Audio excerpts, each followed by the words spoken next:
এখন যদি আবার হঠাৎ করে রোজিনাকে বলা হয় যে রোজিনা আপনার জন্য একটি বিজ্ঞাপন চিত্রে আপনাকে অভিনয় করতে হবে, তাহলে কি আপনি করবেন? না, অবশ্যই করব যদি মানসম্পন্ন হয়। আপনার অভিনীত যতগুলো ছবি আছে, অনেক ছবি, তার মধ্যে বেশ কিছু সংখ্যক ছবি আছে পোশাকি ছবি। হিরোইন, একক হিরোইন হিসেবে রাজমহল, সেটা বললাম আপনার 78-এর, ওটা তো super super duper duper hit.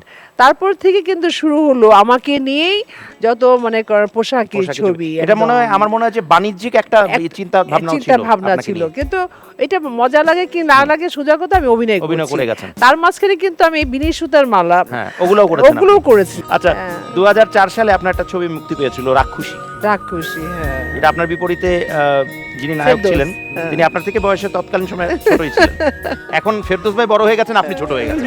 গল্পটাতে ওর চরিত্রটা যেটা, এটা কিন্তু মানে রাক্ষসীটা কিন্তু বাগধি আমাদের উপরে একটা গল্প ছিল আর কি।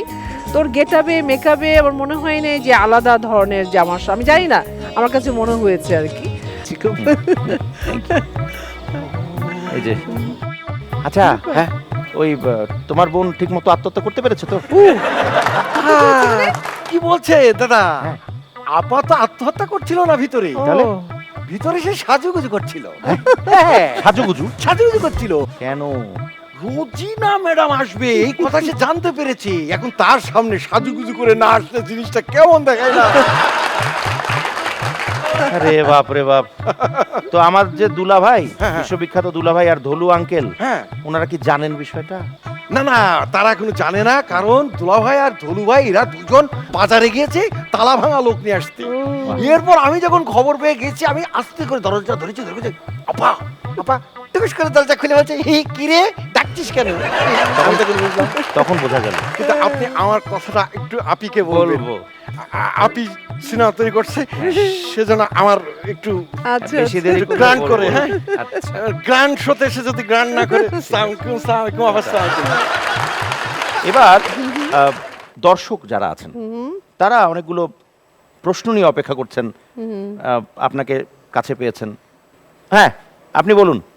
আপনি আমাদের সময়ের একজন হার্ট থ্রব নায়িকা, আপনার প্রায় সব ছবি আমি দেখেছি। আপনি কি আবার সিনেমায় নিয়মিত হবেন? আমি রিসেন্টলি একটি ছবি পরিচালনা করছি, এটা আপনার গভর্নমেন্ট আমাকে অনুদান দিয়েছে। তো ইনশাল্লাহ এই ছবিটি যদি আল্লাহর রহমতে মোটামুটিও যদি চলে, আপনারা যদি দেখেন হলে গিয়ে, তাহলে ইনশাল্লাহ ভবিষ্যতে অবশ্যই মনোযোগী হব। আমি বারবার আপনাদের মাঝে ফিরে আসতে চাই। Very good. হ্যাঁ, আপনি বলুন।